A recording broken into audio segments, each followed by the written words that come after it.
up? What's up, Suge? So, it's been so much going on. Like, it's just a lot going on out here. And, we got the road records popping. We got to clarify some things. So, that's what I want us to do today. All right, well, look, if there's some things regarding old motherfuckers from the past, no matter who it is trying to rewrite history, you know. This call and your telephone number will be monitored and recorded. This is the time of the truth, because if you live in someone else's life, if you constantly live in somebody else's life and constantly telling their story, your life will never get started. You know? Now, to have a change of heart and say somebody owe you something, even you say Eric B. Now, Eric B, that's my homie. I ain't trying to put his business out there. But I guarantee you talk to Eric B. You say, Eric B, when you was coming out here, if he stayed out here a month, or if it was 9 months, he kept a hotel in Beverly Hills or in Westwood, and guess what? This call and your telephone number will be monitored and recorded. I paid for it. If he want to order room service 5 times a day, who do you think paid for it? If he needed a car to drive, as long as he wanted to go up and rent a car and think, who you think gave it to him?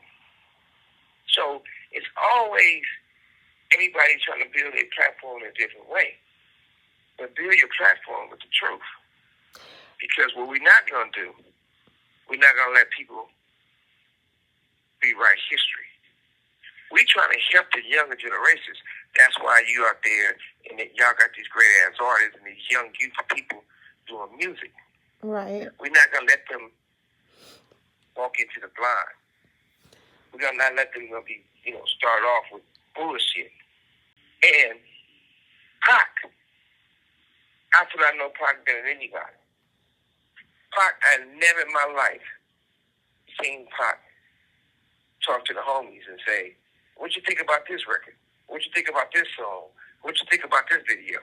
But sometimes some motherfuckers might be there to roll the blunts. Sometimes somebody might be there to give massages. Who knows what the fuck? But wherever it was, right? Right. But it wasn't no titles. See, I don't know where all these titles come from, because it wasn't no titles at my studio. There were no titles at my office at Death Row.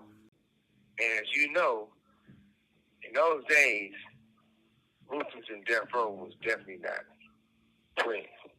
Andre hated Easy. Andre wanted Easy dead. Everybody knows the story. Easy died from AIDS. Okay. Now, like I do any other person, I will give people a job. I will give them something to help.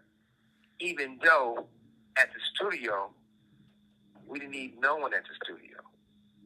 Because when you working recording an album at the studio, only person you need at the studio, you don't have to have your own security, because they're supplying security at the door.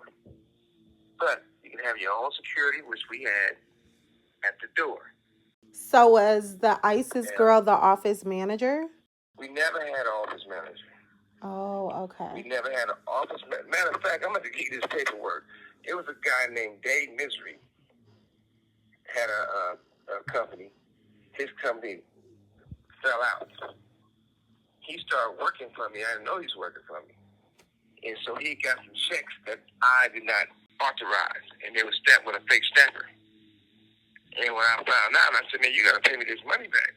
So it's fraud. So when somebody put him on the phone with me right here at this prison, right? Mm-hmm. I'm going to shoot you the paperwork. A guy called him and stated that I want to say what's up to him. I guess he wanted to talk to Dave. So when I talked to Dave, I talked to his receptionist.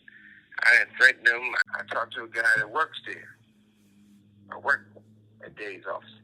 They said Dave was talking about why the guy called him and had me on the phone, and he gonna send the FBI to knock on my cell door and get me in trouble. And I don't take kinds of threats from nobody. He threats me, so I don't give a fuck. I'm already in prison.